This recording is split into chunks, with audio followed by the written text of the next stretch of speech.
Assalamualaikum warahmatullahi wabarakatuh. Perkenalkan, nama saya Siska Rizkytiana. Saya dari Universitas Pancasakti Bekasi, Prodi Pendidikan Ekonomi Angkatan 2019-2020. Di sini saya akan menjelaskan tentang belajar. Definisi belajar. Pengertian belajar secara umum adalah semua aktivitas mental atau psikis yang dilakukan oleh seseorang sehingga menimbulkan perubahan tingkah laku yang berbeda antara sesudah belajar dan sebelum belajar. Pengertian belajar menurut KBBI atau Kamus Besar Bahasa Indonesia adalah berusaha memperoleh kepandaian atau ilmu, berlatih, berubah tingkah laku atau tanggapan yang disebabkan oleh pengalaman. Menurut Morgan dalam bukunya Introduction to Psychology 1978 mengemukakan belajar adalah setiap perubahan yang relatif menetap dalam tingkah laku yang terjadi sebagai suatu hasil dari latihan atau pengalaman. Sedangkan menurut Witherington dalam buku Educational Psychology mengemukakan belajar adalah suatu perubahan di dalam kepribadian yang menyatakan diri sebagai suatu pola baru daripada reaksi yang berupa kecakapan, sikap, kebiasaan, kepandaian, atau suatu pengertian.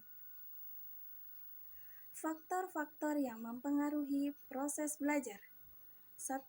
Faktor internal atau faktor dari dalam diri anak. A. Aspek fisiologis, meliputi hal-hal yang bersifat jasmania. Kondisi jasmani yang menandai tingkat kebugaran organ-organ tubuh dan sendi-sendi dapat mempengaruhi semangat dan intensitas anak dalam mengikuti pelajaran. B. Aspek psikologis, meliputi hal-hal yang bersifat rohania, seperti sebagai berikut: kecerdasan atau intelijen, sikap, bakat, minat, dan motivasi.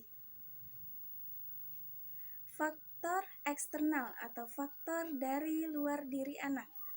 A. Lingkungan sosial antara lain lingkungan keluarga, lingkungan sekolah, dan lingkungan masyarakat.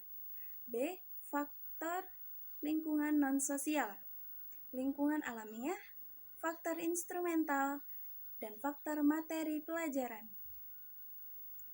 Cara-cara proses belajar berlangsung. Langkah-langkah tersebut diantaranya adalah sebagai berikut. 1. Belajar dan kematangan. 2. Belajar dan penyesuaian diri. 3. Belajar dan pengalaman. 4. Belajar dan bermain. 5. Belajar dan pengertian. 6. Belajar dan menghafal. 7. Belajar dan latihan.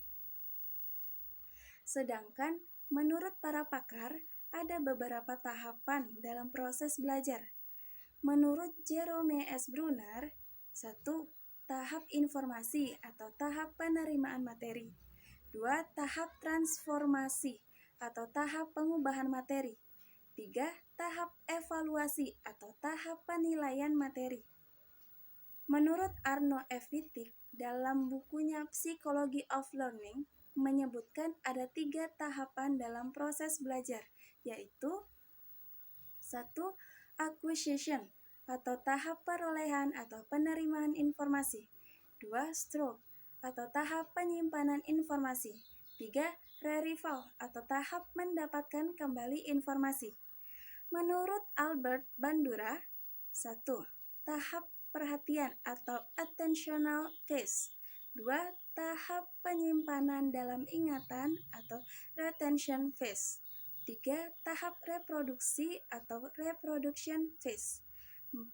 Tahap motivasi atau motivation phase. Teori-teori belajar.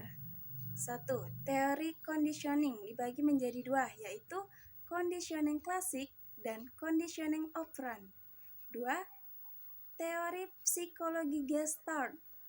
Belajar menurut pandangan psikologi Gestalt bukan sekedar proses asosiasi antara stimulus respon yang kian lama kian kuat disebabkan adanya berbagai latihan atau ulangan-ulangan. Menurut aliran ini, belajar itu terjadi apabila terdapat pengertian atau insight. Cara belajar yang baik dan efisien. Menurut Crow and Crow, untuk mendapat hasil belajar yang efisien dibutuhkan hal-hal sebagai berikut. 1. Miliki dahulu tujuan belajar yang pasti. 2. Usahakan adanya tempat belajar yang memadai. 3. Jaga kondisi fisik, jangan sampai mengganggu konsentrasi dan keaktifan mental. 4. Rencanakan dan ikutilah jadwal waktu untuk belajar. 5. Selingilah belajar dengan waktu-waktu istirahat yang teratur. 6. Carilah kalimat, topik, atau inti pengertian dari tiap paragraf. 7. Gunakan metode pengulangan dalam hati. 8. Lakukan metode keseluruhan bila mungkin, yaitu membaca buku yang berhubungan dengan materi yang sedang dipelajari. 9. Usahakan membaca cepat dan cermat. 10.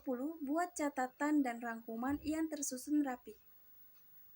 11. Adakan penilaian kesulitan bahan untuk dipelajari lebih lanjut. 12. Susun dan buat pertanyaan yang tepat, lalu coba cari jawabannya. 13. Pusatkan perhatian dengan sungguh-sungguh waktu belajar. 14. Pelajari dengan teliti tabel-tabel, grafik-grafik, dan bahan ilustrasi lainnya. 15. Biasakan buat rangkuman dan kesimpulan. 16. Buat kepastian untuk melengkapi tugas-tugas belajar itu. 17. Pelajari baik-baik pernyataan yang dibuat oleh pengarang suatu buku sumber. 18. Teliti pendapat beberapa pengarangan jika diperlukan. 19. Belajarlah menggunakan kamus dengan sebaik-baiknya. 20. Analisislah kebiasaan belajar yang dilakukan dan cobalah untuk memperbaiki kelemahan-kelemahannya. Kesimpulan, belajar merupakan sebuah proses yang mampu merubah tingkah laku seseorang yang memerlukan sebuah proses secara terus-menerus. Dalam hal ini, banyak sekali faktor-faktor yang mempengaruhi proses belajar, sehingga diperlukan banyak latihan dan konsentrasi. Kita juga perlu mengetahui berbagai teori-teori tentang belajar, sehingga menambah wawasan kita bagaimana cara belajar yang mampu membantu kita mendapatkan hasil yang maksimal. Yang sangat diharapkan setelah kita belajar, tidaklah hanya menguasai teorinya saja, tetapi bisa kita aplikasikan dalam kehidupan sehari-hari yang dapat membuat kehidupan kita lebih baik. Sekian dari saya. Wassalamualaikum warahmatullahi wabarakatuh.